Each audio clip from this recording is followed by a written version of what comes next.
नमस्कार दोस्तों, steno master YouTube channel पर आपका स्वागत है। दोस्तों यह डिक्टेशन 170 शब्द प्रति मिनट की स्पीड से होगा। तो आइए देर न करते हुए 5 सेकंड बाद शुरू करेंगे।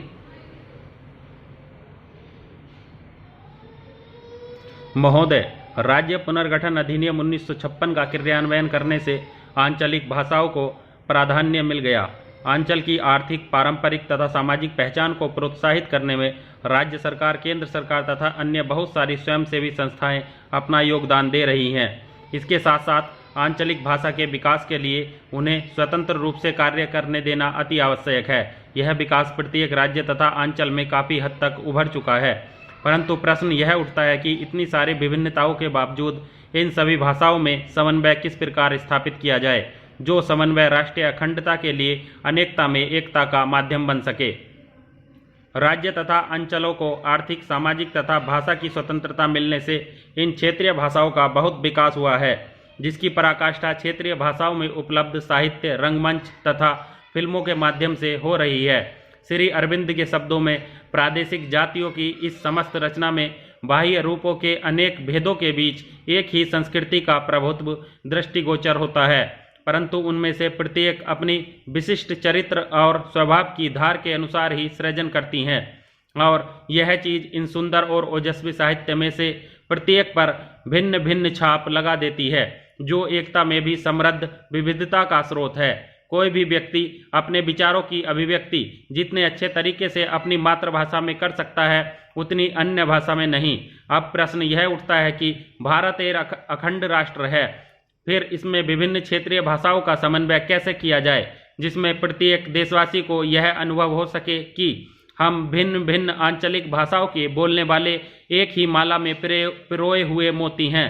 हमारी अपनी पारंपरिक पहचान भी रहे तथा इसके साथ ही हम सभी एक ही विशाल तरु पर रहने वाले, भिन्न भिन्न बोलियों में बोलने वाले पक्षियों की भांति प्रेम से रहें।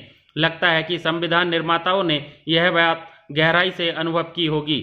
प्रशासन की सुविधा के लिए अंग्रेजी भाषा को माध्यम बनाया, परंतु स्वतंत्रता प्राप्ति के पश्चात भी इस भाषा की व्यापकता के ऊपर प्रश्न चिन्ह लग गया। इसलिए संविधान निर्माताओं ने पहले से ही धीरे धीरे अंग्रेजी से भारतीय भाषा में परिवर्तित करना शुरू कर दिया था। हिंदी भाषा का प्रारंभिक रूप में अंग्रेजी का स्थान लेना असंभव सा था। महोदय, वर्तमान में ज्ञान विज्ञान के जगत में जो तेजी से प्रगति हो रही है, उसके साथ मेल कराने के लिए हिंदी भाषा को काफ़ी सीमा तक उदार होना जरूरी है। इतना उदार कि किसी भी आंचलिक भाषा में जो उपयुक्त शब्द उपलब्ध हैं, उसे अपने अंदर समेट ले। इसमें एक तो लाभ यह होगा कि बाकी भाषाओं के लोग जब यह अनुभव करेंगे कि उनकी भाषाओं के शब्द भी हिंदी भाषा में उपलब्ध हैं, तो उनमें राष्ट्रीय अखंडता की चेतावनी बनी रहेगी और हिंदी अधिक से अधिक व्यापक होती जाएगी। अवश्य ही इसके लिए स्वयंसेवक संस्थाएं काफ़ी हद तक कार्य कर सकती हैं, परंतु इसके लिए एक अखिल भारतीय भाषा समन्वय विभाग की निगरानी में अपने ही अंचल की स्वायत्त संस्था के अधीन कार्य करना जरूरी है, जो उन अटपटे शब्दों का चयन करे तथा उनके वैकल्पिक शब्दों को आंचलिक भाषाओं से ढूंढे और उनको प्रयोग करने में अधिक से अधिक प्रयास करे। बहुत से अंग्रेजी शब्दों का हिंदी में प्रयोग तो पहले से ही किया जाता रहा है। हिंदी के विस्तार और प्रगति में हमें संस्कृत का पुनः विस्तार भी करना होगा, जो भारतीय अखंडता के लिए बहुत ही महत्वपूर्ण बात होगी। बहुत सी दक्षिणी भारतीय भाषाओं में संस्कृति का प्रयोग प्रचुर मात्रा में किया गया है। यदि हिंदी को अधिक से अधिक विस्तृत भाषा बनाना है, तो संस्कृत शब्दों का प्रयोग कर हम भारतीय भाषाओं का समन्वय कर पाएंगे। जैसा कि हमने पहले बताया है कि किसी भी अंचल को स्वायत्तता देने में स्थानीय बोलियां कहीं कुछ पीछे साहित्य के गौरव के अनुरूप उठ खड़ी होती हैं और साहित्य रचना का साधन तथा लोक संस्कृति का माध्यम बन जाती हैं, परंतु यह बात हमें भूलनी नहीं चाहिए कि मूल अर्थात संस्कृत के साथ इन भाषाओं की श्रृंखला एकाएक टूट नहीं जाती। आंतरिक चेतना में तो ये भिन्न भाषाएं संस्कृत के ही अलग अलग विकास हैं, परंतु बाह्य चेतना में भी इसका प्रयोग तथा संयोग बनाए रखना आवश्यक है। अर्थात मूल के साथ जुड़े रहने के लिए हमेशा विभिन्नताओं को एक विपरीत स्रोत की भी आवश्यकता होती है।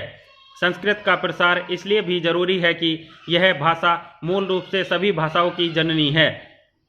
राष्ट्र तब तक स्वतंत्र नहीं कहला सकता जब तक वह दूसरे राष्ट्र की भाषा का परित्याग नहीं कर देता।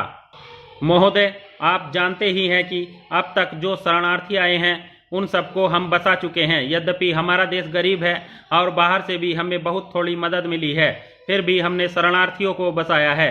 जब धीरे धीरे हमारी सुरक्षा को खतरा बढ़ने लगा तो हमें इसकी चिंता हुई।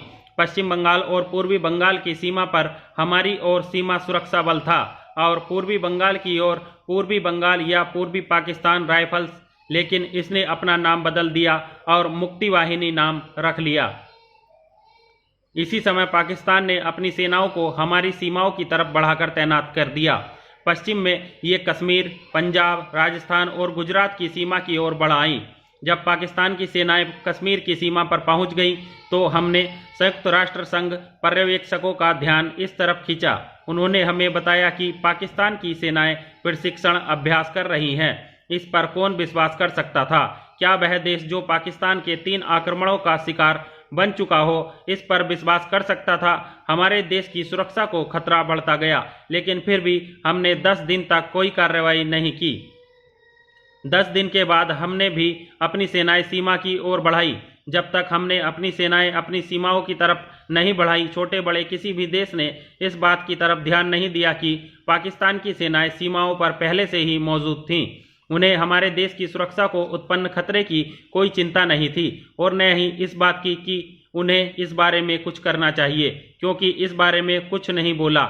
लेकिन जब हमारी सेनाएं आगे बढ़ी, किसी दूसरे क्षेत्र में नहीं, अपने ही क्षेत्र में, तो संसार की कुछ शक्तियों ने शोर मचाना शुरू किया कि शांति खतरे में है और दोनों को अपनी अपनी सेनाएं पीछे हटा लेनी चाहिए।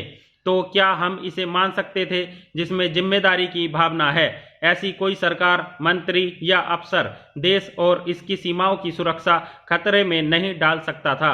पाकिस्तान की सेनाएं हमारी सीमाओं की तरफ क्यों बढ़ीं और क्या इससे हमारी सुरक्षा को खतरा नहीं पैदा हुआ? यदि हम अपनी सेनाओं को हटाते हैं, उनके लिए प्रबंध है। महोदय, इस बात की कौन गारंटी देंगे कि यदि हम पर हमला हुआ तो वे हमारी सहायता करेंगे और आक्रमणकारी हमारी जो भूमि हथिया लेगा उसे खाली कराकर जल्दी ही हमें दिला दी जाएगी? समस्या के इस पहलू पर कोई विचार करने को तैयार नहीं।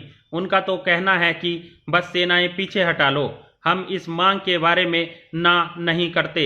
हमारे कुछ सुझाव हैं, लेकिन यह कहाँ तक उचित है कि दूसरे ही पक्ष के सुझाव को मान लिया जाए। हमारा सुझाव यह है कि पूर्वी बंगाल से पाकिस्तान की सेनाओं को हटा लिया जाए। उन्हीं के पूर्वी बंगाल में आने और ठहरने की वजह से वहां आतंक फैला है और इसी कारण शरणार्थी भागकर हमारे देश में आ रहे हैं। यदि वे पूर्वी बंगाल को छोड़ दें तो लड़ाई तुरंत बंद हो जाएगी, लेकिन इस दिशा में कोई सोचना नहीं चाहता। हमसे यह भी कहा गया कि हम अपनी पूर्वी सीमा पर भी संयुक्त राष्ट्र संघ के पर्यवेक्षकों को आने दें। जहां तक मुझे मालूम है, कुछ पर्यवेक्षक वहां थे और संभवतः आजकल भी वहां हैं। लेकिन प्रश्न है कि उन्हें वहां क्यों नियुक्त किया जाए? क्या उनके वहां होने से शरणार्थियों की वापसी सुनिश्चित हो जाएगी? शरणार्थियों का कहना है कि जब तक बांग्लादेश में पूरी तरह शांति नहीं हो जाती, तब तक हम लौट कर नहीं जाएंगे। क्या ऐसे में हम उनसे लौट जाने को कह सकते हैं, जबकि हम देख रहे हैं कि वहां युद्ध चल रहा है, लोग भारी संख्या में कत्ल किए जा रहे हैं, स्त्रियों को सताया जा रहा है, गांव जलाए जा रहे हैं। ऐसी हालत में हम उनसे लौट जाने को कैसे कह सकते हैं? विश्व समुदाय का और हमारा पहला कर्तव्य यही हो जाता है कि वहां शांति स्थापित करने की कोशिश की जाए। हमने इसके लिए काफी दिनों तक प्रतीक्षा की कि आतंक के साम्राज्य को रोकने में कोई दूसरा देश कुछ करे। मैं यूरोप के कुछ देशों में और अमेरिका भी गई।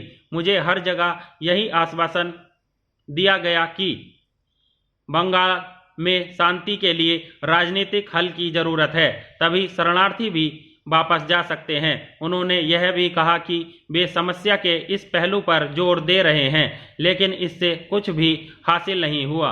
विराम।